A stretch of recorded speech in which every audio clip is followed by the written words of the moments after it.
Ah, qui c'est? On m'a dit que j'étais visionnaire. Donc,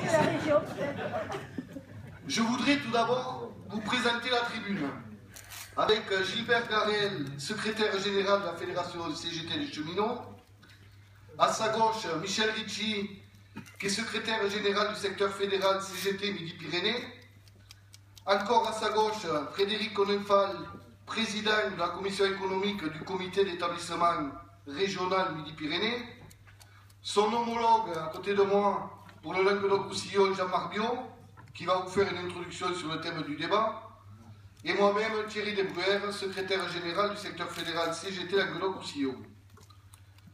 Notre débat a pour axe principal la future convention TER qui doit entrer en application le 1er janvier 2017, mais nous aborderons aussi l'ensemble du transport ferroviaire, du fret au TGV, en passant par les trains d'équilibre du territoire, car nos deux régions, qui n'en feront qu'une demain, ont une situation privilégiée dans des couloirs d'échange nord-sud et est-ouest. Sans manger le pain de Jean-Marc et de son intro, je voudrais faire un rapide retour en arrière sur la décentralisation du transport régional ferroviaire. Issue de la grande grève de novembre-décembre 1995, et après une expérimentation dans 7 régions, la régionalisation du TER a été généralisée en 2002.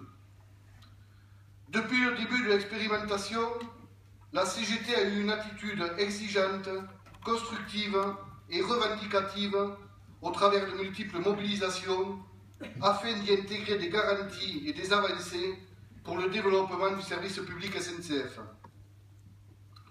Pour la CGT, cette décentralisation donne plus de place à la proximité et à la réponse aux besoins. Elle permet une meilleure implication des régions politiques dans l'aménagement du territoire et donc du développement du transport ferroviaire au sein d'une région spécifique.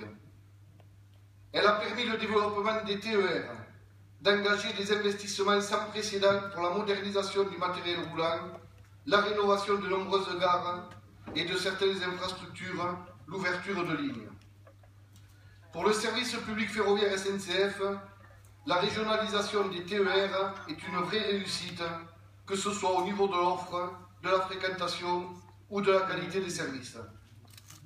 Mais nous ne pouvons ignorer les menaces de l'ouverture à la concurrence que la direction SNCF anticipe dans son organisation interne.